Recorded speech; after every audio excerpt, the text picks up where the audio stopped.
All right, now let's see what happens when we square a difference. So a binomial with a negative in the middle. So first of all, we'll write this as a product of a minus b in itself, right? Doing this the old-fashioned way with FOIL. So a by a is a squared, a by negative b is negative ab, negative b by a is negative ab, and negative b by negative b is positive b squared, right? So then we combine like terms. We end up with a squared minus 2ab plus b squared. So if we look at these, it's the same thing except for this sign right here, right? So the same exact thing happens. So we can kind of generalize this and say if we have a plus or minus b squared, then that's going to equal a squared plus or minus 2ab plus b squared. Okay, so in other words, this sign determines this sign, right? This sign is always positive no matter which way or what the middle sign is, right? Okay. All right, and so this is kind of our general formula. So let's get back to some examples here. So we did that one. So now number 18.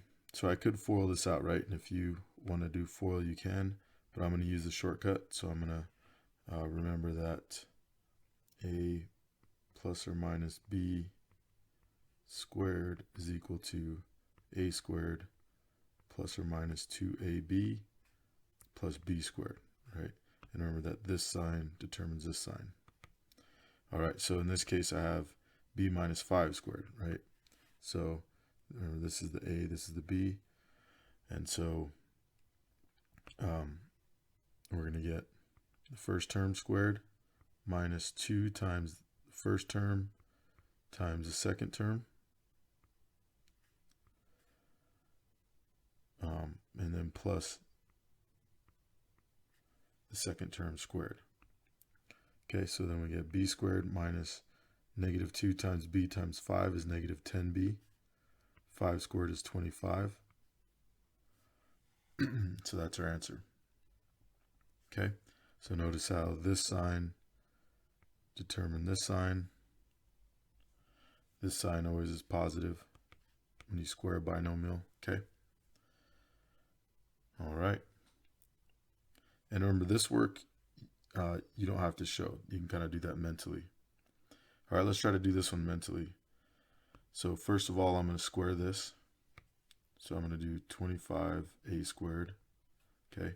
This is a minus, so that's going to come down, all right? So that's going to give me a minus here. Okay, then I'm going to multiply 2 times this, right? 2 times AB. So 2 times 5a is 10a times 6.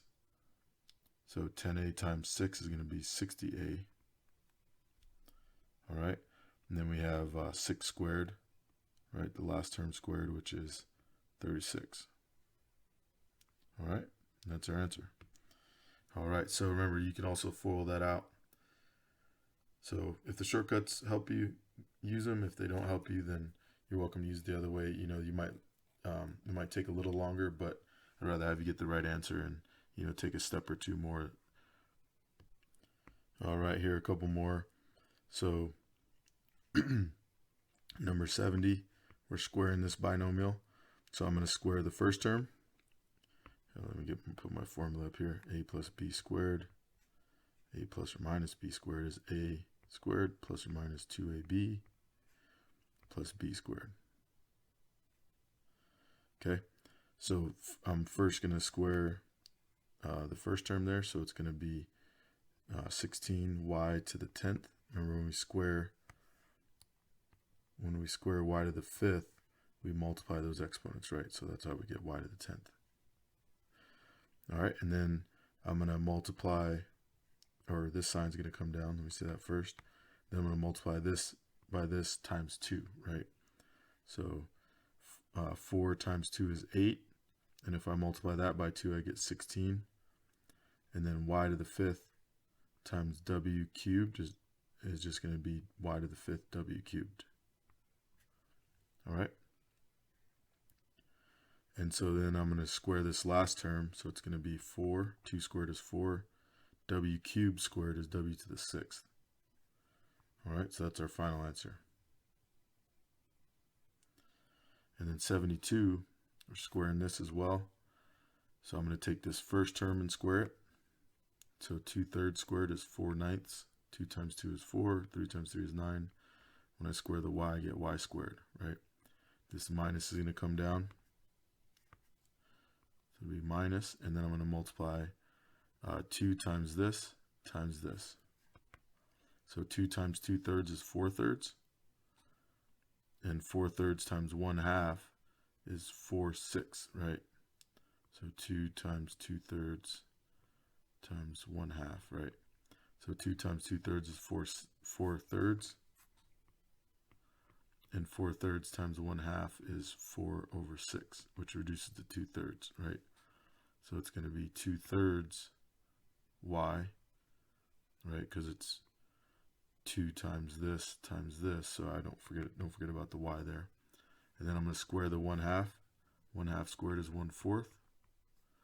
And that's it.